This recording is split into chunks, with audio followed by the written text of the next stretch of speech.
네, 오늘 주시는 하나님의 말씀은 신약성경 마가복음 10장 말씀입니다. 여러분 가지고 계신 성경 신약성경이고요. 마가복음 10장 32절에서 41절까지 말씀 보도록 하겠습니다. 그 제목이 그 뜻을 이루기 위해서 역할을 감당하십시오라는 그런 제목인데요. 그 계속 이제 저희가 마가복음 10장을 중심으로 해서 이제 말씀을 나누고 있는데, 지난 시간에는 그 구원에 대한 예수님의 가르침을 나눴습니다.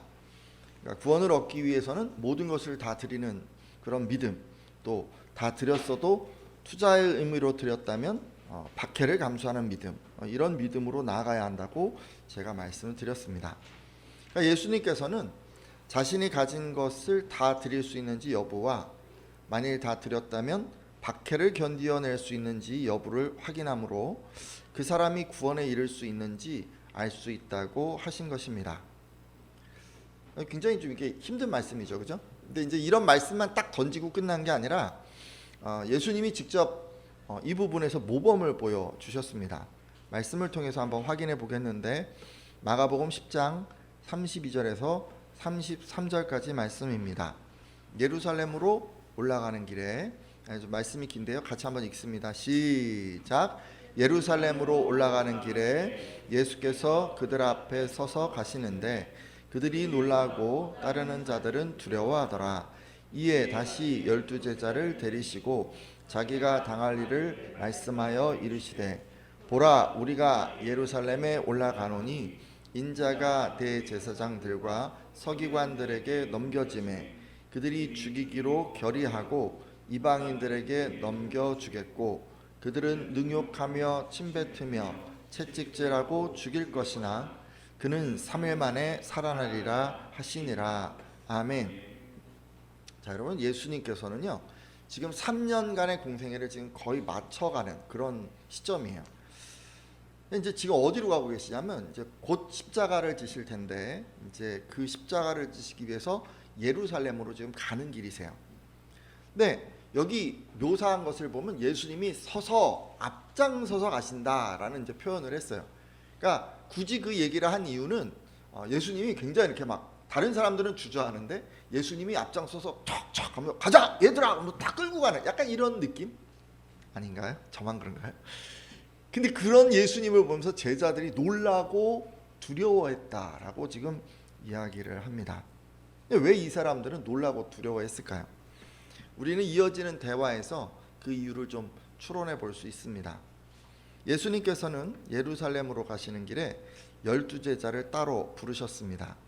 그리고 이제 이렇게 얘기했어요. 우리가 지금 예루살렘으로 가고 있는데 거기서 나는 대제사장들과 서기관들의 손에 잡혀갈 것이다. 그들은 나에게 사형 선고를 내릴 것이고 이방인들에게 넘겨줄 것이며 이방인들은 나를 조롱하고 침뱉고 채찍질하고 죽일 것이다 라고 이제 이렇게 얘기를 했어요. 하지만 나는 3일 만에 다시 살아날 것이다 라고 이렇게 말씀을 다 해주신 거죠. 근데 이 얘기를 이제 들은 이 얘기는 그러니까 벌써 이제 세 번째 얘기를 하신 거예요. 이게 지금 처음 얘기하신 게 아니고 이미 전에 이 얘기를 한 2번을 하셨어요. 그리고 지금 막 올라가는 길에 굉장히 그 여러 번 내가 십자가를 질 거에 대해서 이제 예수님께서 말씀을 하시는데, 그 중에 이게 가장 구체적으로 길게 얘기를 하신 거예요. 이제 제자들이 놀란 거를 한번 생각을 해보세요. 예수님은 지금 여기 올라가면 어떤 일이 벌어질지를 이미 다 알고 계세요. 박해를 당하실지를 알고 계신데 그 박해가 어떤 종류인지까지도 다 알고 계세요. 근데 그거를 피하지 않고 담담하게 지금 예루살렘으로 지금 가고 계신 거잖아요, 그죠? 그런 것 때문에 놀란 게 아닐까. 예수님을 향한 하나님의 뜻을 이루기 위해서 박해를 피하지 않고 담대하게 직면하는 이 예수님의 모습이 바로 제자들이 놀란 이유인 것 같습니다. 근데 놀라기만 한 게 아니라 또 두려워까지 했대요. 왜 두려워했을까요? 여러분, 당시에는요 선생과 제자는 공동체, 이게 그 뭐랄까 가족보다 더 끈끈한 하나 된 공동체. 스승이 박해를 받으면 제자는 당연히 박해를 받는 거예요, 여러분.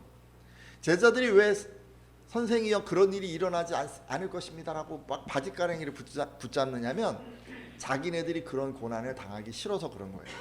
근데 이렇게 이제 스승이 가는 길을 제자들이 다 따라가야 하는 게 기본이었기 때문에 지금 예수님이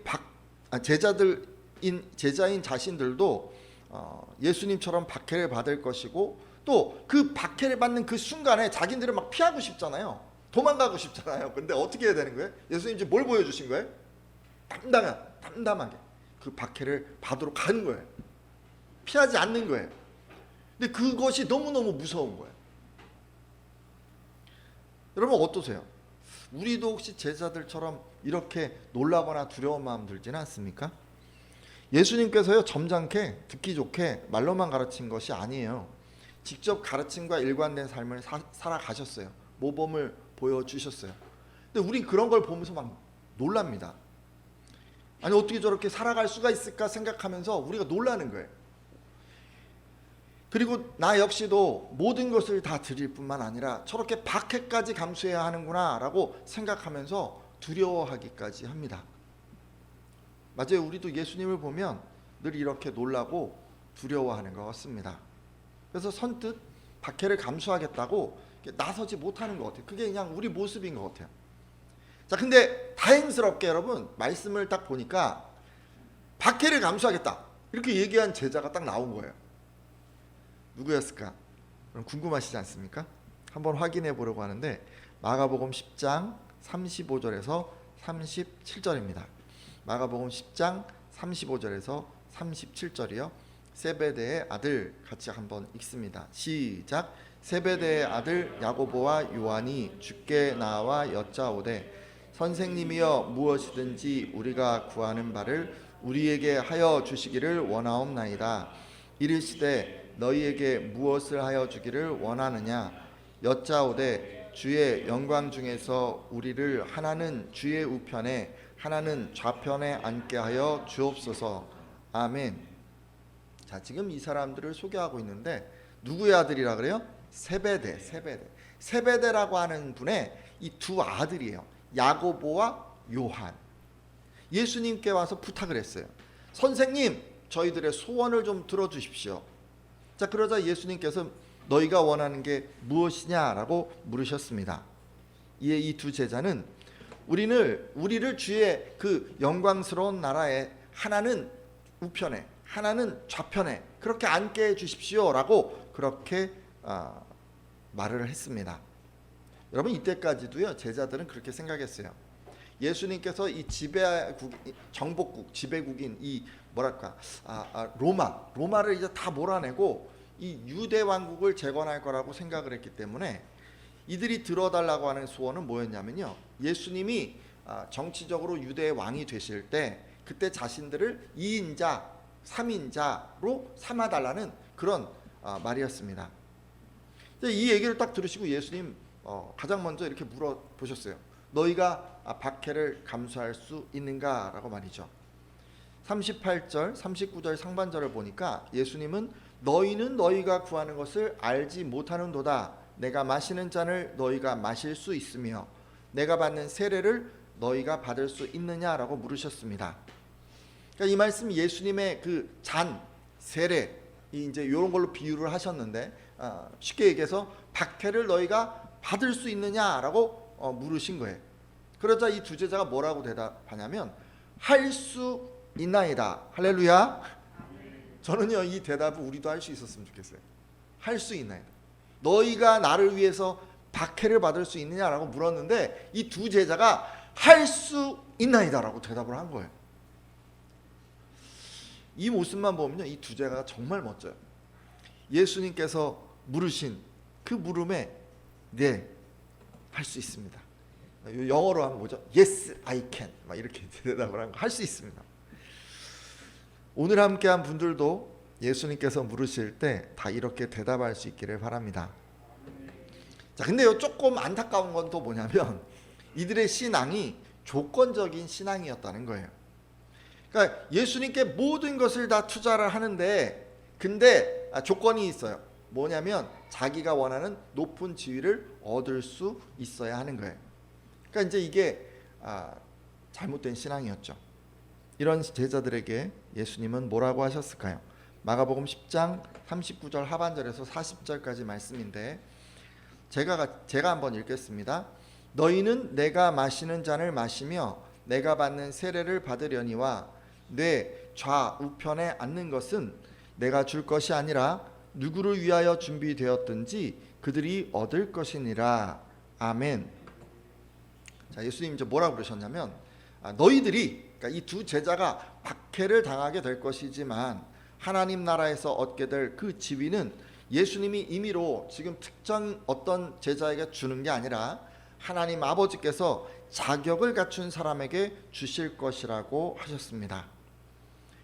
절대적인 결정권이 지금 누구한테 있는 거예요? 하나님 아버지에게 있는 거예요. 어느 자리에 누구를 앉힐까에 대한 결정권이 지금 예수님께 있는 게 아니라 하나님 아버지에 있다고 지금 말씀을 하셨어요. 그러니까 공의로운 하나님께서 공정하게 잘 판단해서 지위를 주실 것이라고 지금 말씀해 주신 거예요. 근데 이제 이 얘기를 쭉 들으면서 우리는 이 두 제자와 예수님의 어떤 차이를 좀 느낄 수가 있습니다. 예수님은요, 어떤 자리를 차지할까에는 별 관심이 없어 보여요. 근데 자신이 할 역할, 그러니까 뭘 해야 되는 거예요? 예수님은 모든 것을 버리고 박해를 감내하는 것, 그것에 더 관심을 갖고 계세요. 그리고 어떤 지위가 주어지든지 관심이 없기 때문에 하나님 아버지의 결정에 순종할 준비를 다 하고 계신 것 같이 보여요. 근데 두 제자는 어떻습니까? 제자들은 자신들이 어떤 역할을 해야 하는가에는 관심이 없습니다. 왜 그러냐면 여러분, 지금 무슨 박해를 어떻게 받을지 몰라요. 근데 그냥 할 수 있다고 그냥 호언장담부터 하는 거예요. 반면에 그들은 오직 자신이 어떤 자리에 앉을까, 뭐 요거에만 지금 온통 마음을 쏟고 있습니다. 근데 여러분, 이런 차이에도 불구하고 예수님께서 바라시는 것은 분명합니다. 예수님은요, 제자들이 주어질 지위가 아니라 뭘 얻을 것이 아니라 감당할 역할에 관심을 쏟기를 바라십니다. 어떤 지위, 어떤 결과, 어떤 상급 뭐 이런 게 주어지든지 그것을 그냥 하나님의 그 권한에 맡기고 하나님의 판단에 다 맡기고 즉 그거에 관심을 쏟는 게 아니라 지금 내가 해야 될 그 역할에 더 마음을 쏟기를 바라세요. 따라서 여러분은 예수님처럼 현재 주어진 자리에서 하나님의 뜻을 이루기 위해서 어떤 역할을 해야 하는지 그것에 집중해 주십시오. 때로 우리는 이 제자들처럼 우리가 원하는 것을 얻으려고 따를 수가 있어요. 뭐 제자들 같은 경우는 지위를 얻으려고 예수님을 따랐지만 뭐 다른 것을 얻으려고 따를 수도 있겠죠. 여러분, 그러면 어떻게 되는 거냐면 이 두 제자들처럼 되는 거예요. 여러분, 그렇게 되지 않으려면요, 여러분이 하나 꼭 하셔야 될 게 있어요. 여러분을 향하신 하나님의 뜻이 무엇인지를 아셔야 해요. 여러분 알고 계십니까? 그리고 그곳에서 필요한 역할을 하셔야 해요. 여러분이 이렇게 할 때 하나님 아버지께서는 여러분에게 예비하신 그 지위를 주실 것입니다. 예전에 제가 뭐 이 비슷한 경험이 있어서 한번 소개를 하면, 예전에요, 제가 이제 그 청소년 사역을 하나님의 뜻으로 받아들였던 적이 있었어요. 그래서 이런 필요한 역할을 또 이제 감당해야 하니까 그 역할을 감당해야겠다 생각해서 애를 썼던 적이 있습니다. 근데 이제 보니까 제가 역할을 하기에 너무 부족한 거예요. 뭐 아는 것도 없고 뭐 어떻게 해야 될지도 모르고 교사로 세워지긴 했는데 이제 부족한 것뿐이었죠. 그래서 제가 그 역할 때문에 제 부족함을 채우려고 굉장히 노력을 했었습니다. 성경 묵상 뭐 이런 건 당연히 했고요. 각종 세미나 막 찾아봐서 교계에 있는 우리 교단 아닌 다른 교단 세미나까지 막 찾아가서 듣고, 신앙서적도 뭐 일주일에 한두 번씩 꼭 가서 필요한 게 뭐가 있을까 사서 봤던 것 같습니다. 심지어 저는 선교단체 훈련에도 참석을 했던 것 같아요. 뭐 거기서 청소년들을 양육하는 데 도움이 될 만한 게 있을까 해서 그런 데도 막 갔던 것 같습니다. 제가 왜 이렇게 했습니까? 제게 맡겨진 역할을 잘 하기 위해서 제가 그렇게 한 거예요. 준비하느라. 그리고 뭐 그것만 한 건 아닌 것 같고요. 청소년들의 그 필요를 채우려고도 좀 애를 썼습니다. 뭐 상담하고 신방하고 중보기도 뭐 이런 거 또 했던 거 없고, 뭐 심야까지 학습 지도를 하기도 했던 것 같습니다. 뭐 여기 계신 분들 중에 저랑 같이 식사한 분들도 간혹 계실 텐데 부평에 이름난 유명한 기사식당, 야식집 이런 데 막 가서 영양 보충하기도 했고 가끔은 삼겹살 같은 거 구워 먹으면서 학생들의 기운을 북돋아 주기도 했습니다. 왜 이렇게 한 거예요? 주일학교 교사로서 역할을 잘 감당하려고. 토요일이면 어떻게 했냐면 하루를 금식하면서 기도회로 아이들을 섬겼고 주일 오전에는 예배와 공과와 특별 순서로 섬겼고 오후에는 교사 성경 공부와 교사 기도회와 교사 북시어로 섬겼던 것 같습니다. 그러니까 이런 일정이 다 끝나면 주일에 뭐 한 9시 반, 10시 막 이 정도 됐던 것 같아요. 그 정도 돼서야 교사 일정이 끝나는 거예요. 이렇게 교사의 역할을 하기 위해서 저는 몇 가지를 포기해야 했는데 일단 역할을 잘 감당하느라 이 시간이 안 나는 거예요. 그래서 대학 생활에 꽂힌 미팅을 나갈 수가 없었어요. 좀 그렇지 않아요? 여러분 대학 가면 미팅 나가고 뭐 축제 가고 해야 되잖아요. 못 가는 거예요. 시간이 없어서. MT도 가기가 어렵고요. 동기들 모임도 나가기가 너무너무 힘든 거예요. 역할을 위해서 제가 이런 것들을 포기를 했어요. 그리고 내가 가진 것을 내놓기도 했습니다. 청소년들을 위해서 제가 가진 용돈, 제가 가진 시간, 제가 가진 체력 이런 거 다 내놨던 것 같습니다. 근데 이렇게까지 했어도요, 여러분 역할을 잘 감당하는 게 이게 쉽지가 않더라고요. 최선을 다함에도 늘 부족하다는 생각이 있었던 것 같습니다. 근데 여러분 제가요 어쨌든 간에 뭐 다른 얘기를 하는 게 아니라 무엇을 해야 할까, 하나님의 뜻이 무엇일까를 우리가 이제 알게 되면 내가 선 자리에서 그러면 그것에 대한 어떤 역할을 감당하는데 내가 이제 최선을 다해야 한다는 그런 얘기를 지금 하고 싶은 거예요. 자, 그러면 하나님께서는 그 모습을 다 보시고 하나님의 절대 주권 하에서 그 사람에게 어떤 지위를 허락해 주시는 겁니다. 저에게는 어떤 지위를 주셨을까요? 지금 제가 뭐 하고 있습니까? 목사죠, 목사. 큰가지교회 목사라는 지위를 주셨습니다. 할렐루야. 부족하죠. 하나님이 그 직분을 주신 거는 그냥 제가 하고 싶습니다 하니까 그냥 너 신학교 가라 그래서 뭐 그럴 수도 있겠죠, 그죠? 근데 그거 아닌 것 같아요. 하나님의 뜻을 발견하고 역할을 감당하는 제 모습을 보시고 주어진 지위가 지금 이 목사라는 지위라고 생각을 합니다. 여러분도 똑같아요. 여러분도 그렇게 해주셔야 돼요. 역할을 잘 감당하는 것을 여러분이 쉽게 생각하시면 안 돼요. 여러분의 삶 가운데 하나님의 뜻이 있어요. 그 뜻을 여러분이 먼저 발견을 하시고 그 뜻을 이루기 위해서 여러분들이 최선을 다하는 것이 굉장히 중요합니다. 꼭 뭐 교회 생활 열심히 해라, 주일학교 선생님, 제가 지금 그런 얘기하는 거 아닌 거 아시죠? 여러분을 향한 하나님의 뜻이 무엇입니까? 제가 이제 어쨌든 교회에서 설교를 하는 거니까 뭐 가정의 복음하다, 만약에 이런 걸 여러분들이 하나님이 내게 주신 어떤 뜻이다, 내가 감당해야 할 소명이다, 막 이렇게 이제 생각을 하셨다면 여러분 그 다음에 생각해야 될 게 있어요. 뭘까요? 내가 무엇을 해야 할까? 내가 어떤 역할을 해야 할까? 이걸 생각을 해야죠. 가정을 위해서 뭐 기도해야 할 수도 있고, 먼저 믿는 사람으로서 신앙의 본이 되어야 할 수도 있고, 하나님의 공의와 예수님의 사랑을 가족 구성원들이 알 수 있도록 해야 할 것입니다. 물론 뭐 틈틈이 복음도 전해야 하겠죠.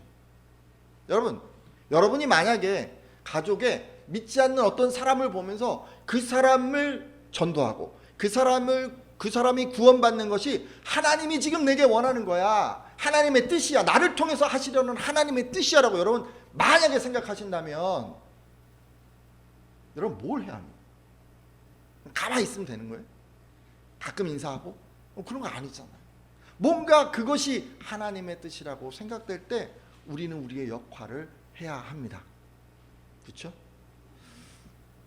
여러분 교회 공동체, 뭐 이제 저는 이제 목사니까 또 이 얘기도 한번 해볼게요. 교회 공동체가 좀 더 서로 사랑으로 끈끈하게 하나 되는 거, 서로 막 그런 거, 그런 게 이제 하나님의 뜻이다. 만약에 이제 이건 뭐 그냥 한번 얘기를 해볼게요. 그 뜻이다 이렇게 이제 생각을 우리가 한다면 우리 어떤 역할을 해야 할까요? 연약한 성도들을 위해서는 우리가 뭐 기도를 해야 할 거예요, 그렇죠? 목사님이 뭐 또 막 부탁하고 말씀하신 게 있을 수 있는데 뭐 그런 것도 또 잘 순종해 주면 또 좋을 것 같기도 하고, 남을 나보다 낮게 여기는 어떤 겸손을 갖고자 애를 써야 할 것 같기도 합니다. 또 뭐 다른 성도들이 필요가 있다면 그것들을 힘써 채우는데 우리가 막 노력을 해야 하지 않을까요? 또 여러분 어떤 역할을 하면 좋을까요? 제가 지금 다 얘기할 수 없어요. 여러분 다 얘기할 수 없어요. 그렇지만 이미 주어진 하나님의 뜻이 있어요. 내 주변의 사람들을 전도하고 우리 교회를 잘 섬겨내는 것, 하나님의 뜻은 이미 여러분에게 주어져 있어요. 지금 여러분은 그 역할을 감당하고 계십니까? 여러분 그 역할을요 쉽게 생각하지 마세요. 그 역할에 대해서 조금 더 하세요. 여러분이 최선을 다해서 주어진 역할을 감당할 때 하나님께서는 여러분에게 필요한 걸맞는 지위를 허락해 주실 것입니다. 만약에요 뭐 여기서 지위가 주어지지 않잖아요. 이 땅에서. 그럼 어디서 주어지겠어요? 저기서 주어지겠죠. 사실 저는 그게 더 기대가 됩니다. 하나님이 우리에게 주실 지위는 여기에서 끝나는 게 절대 아니기 때문입니다. 자, 근데요, 이제 이런 모습을 이제 보셨어요. 이런 이제 두 제자가 이제 예수님께 가서 이제 막 이렇게 부탁을 했잖아요. 그리고 예수님 막 물어보시고, 그럼 뭐 하겠습니다. 그러고 막 이런 모습들을 이제 다 옆에서 다른 제자들이 봤을 거 아니에요? 그럼 다른 제자들은 어떻게 했을까요? 잠시 말씀 보도록 할 텐데, 마가복음 10장 41절입니다. 마가복음 10장 41절 같이 한번 읽겠습니다. 시작. 열 제자가 듣고 야고보와 요한에 대하여 화를 내거늘. 아멘. 여러분, 야고보와 요한이 높은 지위를 달라고 요구를 했는데 다른 제자들이 지금 어떻게 했습니까? 화를 냈다고 합니다. 분노한 거예요. 다른 10명의 제자들도 높은 지위를 원하고 있었을 텐데 야고보와 요한이 먼저 예수님께 그것을 요구하니까 선수를 빼앗긴 것 같아서 지금 화를 낸 것처럼 보입니다. 그렇죠? 여러분도 좀 그렇게 보이시나요? 자, 근데요, 그것만이 다는 아니에요, 여러분. 그게 맞기는 한데 조금 더 이유가 있어서 그 얘기를 조금 더 하려고 해요. 10명의 제자들이 분노한 것에는 이유가 조금 더 있었어요. 마태복음 병행 구절을 좀 보려고 하는데 마태복음 20장 20절에서 21절까지 말씀입니다. 제가 읽겠습니다. 그때 세베대의 아들의 어머니가 그 아들들을 데리고 예수께 와서 절하며 무엇을 구하니 예수께서 이르시되 무엇을 원하느냐 이르되 나의 이 두 아들을 주의 나라에서 하나는 주의 우편에 하나는 주의 좌편에 앉게 명하소서. 아멘.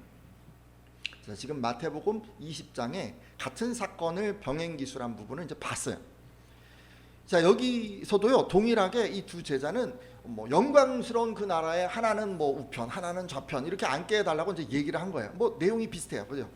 근데 부탁한 사람이 누구예요? 아까 읽어보니까 두 제자의 어머니가 부탁을 했어요. 야고보와 요한의 어머니가 나서서 예수님께 부탁을 한 것입니다. 마태복음 27장 56절과 마가복음 15장 40절을 비교해 보면 이 어머니의 이름은 살로메였던 것 같습니다.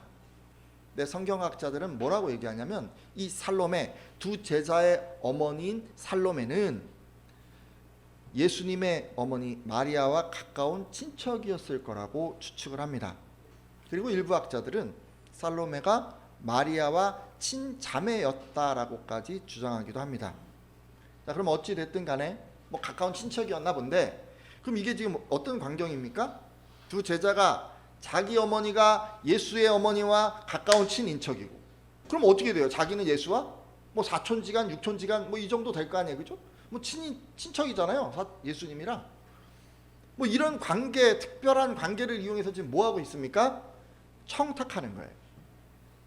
자기가 나서서 해도 청탁인데 이게 뚜렷하게 청탁인 게 어머니를 대동해서 어머니가 얘기하게끔 한 거예요. 힘으로 누른 거죠. 최근 한국 사회가 청탁으로 인해서 시끄럽습니다. 요즘은 청탁이라고 하지 않고 찬스와 같은 단어로 바꿔서 이제 많이 사용을 하던데, 이제 부모가 자녀에게 남들은 갖지 못하는 기회를 제공하기에 뭐 이런 식으로 표현하는 것 같습니다. 실제로 자녀가 부모의 명망과 인맥, 부권력 이런 사회적 배경을 활용해서 입학이나 취업이나 뭐 사회 진출에 어떤 이득을 누릴 때 우리는 아빠 찬스나 엄마 찬스라고 말합니다. 최근 그 직장 생활에서 아빠 찬스의 예를 좀 들어보면, 여러분 대장동 의혹이 있었어요. 근데 거기서 한 달에 그 화천대유라는 그 곳에서 한 달에 한 250만 원에서 한 300여만 원 정도 받던 전 국회의원의 아들이 입사 6년 차에 대리직급으로 퇴직을 했습니다. 그 사이에 뭐 한 400 받았다고 쳐도 뭐 한 5천만 원이니까 뭐 한 2억 5천, 2억 한 이 정도 급여를 받았겠네요. 근데 6년 차 될 때 이분이 이제 퇴직을 하셨어요. 퇴직금을 50억을 받았대요. 세후로 25억 원. 그럼 자기가 받은 금액의 10배, 20배를 퇴직금으로 받아갖고 이제 나온 거예요. 5년 만에. 여러분 입사 6년 차에 퇴직금을 50억 원을 받는 게 이게 말이 됩니까? 어떻게 이럴 수가 있어요? 아빠 찬스죠. 진학에 있어서 엄마 찬스도 있었습니다. 전 동양대학교 교수는 총장 표창장을 위조하고 서울대, 공주대, 단국대, 키스트 등의 인턴 경력 서류를 허위로 작성해서 딸을 의학전문대학원에 입학시켰습니다. 근데 이것도 다 엄마 찬스죠.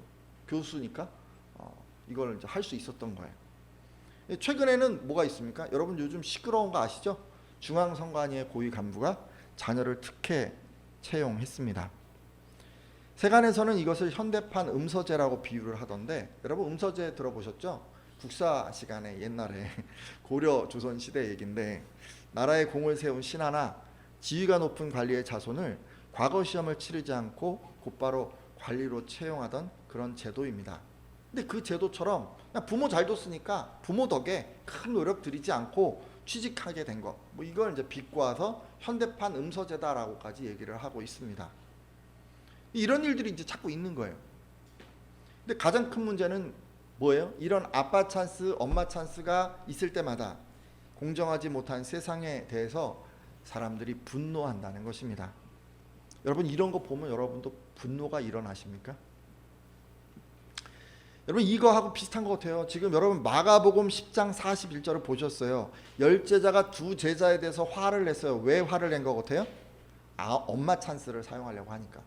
엄마 찬스를 사용하려고 했기 때문에 이 제자들이 지금 분노한 것 같습니다.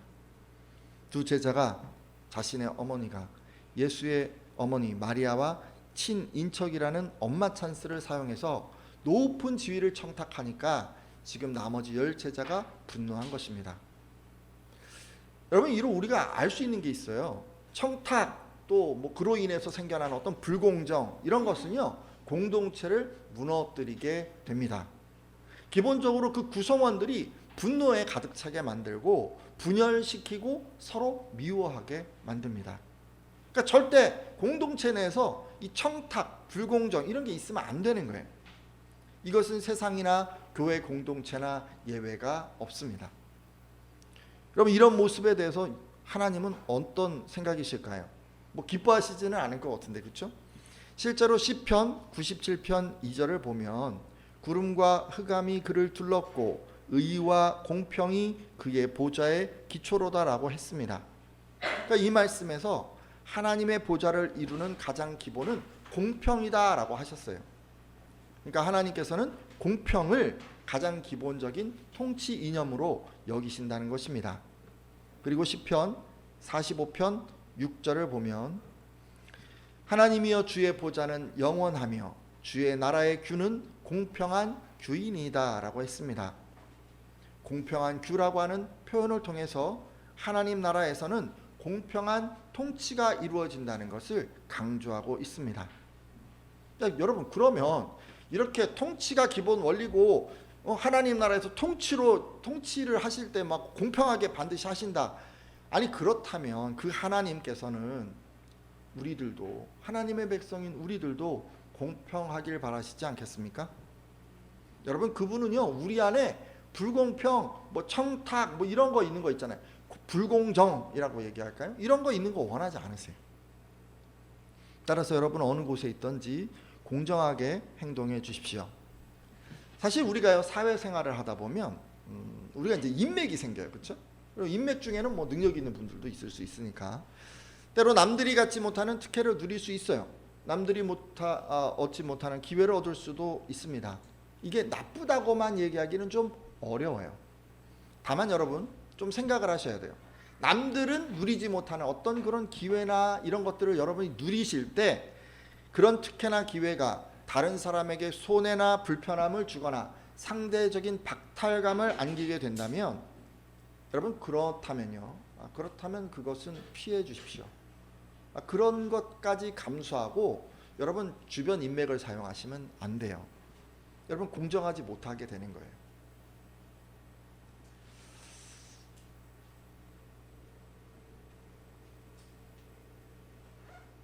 교회도 그렇지 않습니까? 뭐 제가 이제 교회 목사인데 누가 불공정의 대상이 될 수 있을까요? 그래서 좀 생각을 해봤어. 우리 교회에서는 내가 만약 목사인데 누가 나하고 친한 거를 가지고 불공정의 대상이 될 수 있을까? 저희 자녀가 아닐까요? 예를 들어서 다른 아이들은 제가 이렇게 안아주지 않아요. 근데 우리 아이만 맨날 안아주고 막 얼싸안고 막 그러는 거예요. 그럼 다른 아이들이 그것을 불공정한 처사라고 생각하지 않겠습니까? 왜냐하면 저는 아버지이기도 하지만 교회에서는 목사의 신분이기 때문이죠. 그래서 공정의 문제 때문에 저는 사실 가급적 교회에서는 자녀와 스킨십을 하거나 따로 돌보는 것을 잘 하지 않습니다. 다른 가족들이 잘 알고 계실 거예요. 그럼 이제 여러분들이 좀 도와주셔야 돼요. 제가 제 아이를 좀 거리를 일부러 둘 때가 있어요. 그러면 힘들 거 아니에요. 그럼 누가 그걸 채워주셔야겠어요? 아버지가 안 하면. 여러분이 조금 도와주셔야죠. 그리고 이제 가족도 몇 분 계시잖아요, 우리 교회. 그죠? 가족도 있는데 교회에서 이제 저하고 그 가족 관계를 가지고 이제 서로 간에 통성명을 하고 막 이래 버리면 이제 이게 좀 문제가 될 수가 있죠. 교회 오시는 순간 저를 목사로만 그냥 대해 주셔야 합니다. 그러니까 아빠, 아들, 오빠, 남편 뭐 이런 분들 다 계시잖아요. 근데 그분이 오셔갖고 뭐 그렇게 부르고 막 그런 친분 관계를 기본으로 해서 막 관계를 하고 뭐 남들은 어려워하는데 자기는 막 편하게 막 툭 치고 가고 이렇게 해버리면 좀 곤란하다는 거죠. 그러면 다른 분들이요, 제가 여러분들에게 가족분들에게 공정하게 대할 수도 없고 또 보는 사람들도 저를 공정하게 느끼지 못할 것입니다. 그러니까 교회 문을 딱 들어오는 순간 특별한 친분이 있더라도 여기서는 저를 목사로만 딱 관계를 해주셔야 하는 거예요. 뭐 이런 게 이제 그러니까 제가 이제 좀 노력할 수 있는 그런 분이라고 생각을 해봤습니다. 근데 여러분도요, 뭐 이제 생각을 이제 해보셔야 돼요. 뭐 교회는 교회고 또 다른 곳에서도 여러분들이 그럴 수가 있어요. 여러분도 특별한 친분의 사람들이 있을 수가 있고 교회에서 또 성도들이 있을 수도 있습니다. 그런 분들을 대할 때 내가 다른 사람을 대하듯이 하고 있는가, 너무 넘어서고 있지는 않은가, 이런 것들을 조금 고민을 하셔야 돼요. 상대적인 박탈감이나 소외감을 느끼게 하지는 않는가, 이런 것들을 생각하면서 친밀감을 표현해 주셔야 합니다. 다른 성도들에겐 뭐 안 하는 표현을 이분에게는 너무 하고 있고 막 이런 것들도 사실은 우리가 조금 조심해야 될 부분이라고 생각을 합니다. 좀 골고루 밋밋하지만 여러분들에게 친밀감을 표현하는 게 이 공정의 문제를 우리가 좀 잘 접근하는 방법이 아닐까 이렇게 생각을 해 보았습니다. 자, 그래서 이제 오늘 여러 말씀을 드렸는데요. 제가 이제 그런 얘기를 했죠. 하나님의 뜻을 이루기 위해서 역할을 감당할 때 하나님 아버지께서는 지위를 주신다, 그렇게 말씀을 했습니다. 근데 이제 우리가 잘 이렇게 안 되고요. 하나님 뜻에 의해서 우리가 막 역할을 하고 그리고 뭐 지위는 나중에 주든지 말든지 어떤 것들 주든지 감사합니다, 막 이렇게 이제 잘 안 되고, 딱 지위를 받고 싶은 게 있어요, 제자들처럼. 그래서 이제 보통은 살아가게 되는 거같습니다. 근데 그렇게 살아가시면 안 되고요. 만약에 그렇게 살아가셨으면 돌이켜 주셨으면 좋겠습니다. 이후로는요, 여러분을 향하신 뜻을 잘 분별하시고 그 역할을 감당하겠다고 결단해 주십시오. 그리고 이제 공정에 대한 말씀도 드렸어요. 하나님께서는 공평하신 하나님이시고 우리가 공정하길 바란다고 하셨습니다. 특히 이 교회는 공정하게 운영이 되어야 합니다. 그러면 여러분들이 많이 도와주셔야 돼요. 제가 공정하지 못할 가능성이 굉장히 크기 때문에 저를 많이 도와주시고 여러분들도 공정하게 주변 성도들을 대하려고 많이 애써 주셔야 돼요. 여러분, 혹시 우리 간에 부족한 게 있었다면 좀 돌이켜 주시고 이후로는 어디 있든지 누구를 대하든지 공정에 힘쓰겠다고 한번 결단해 주십시오.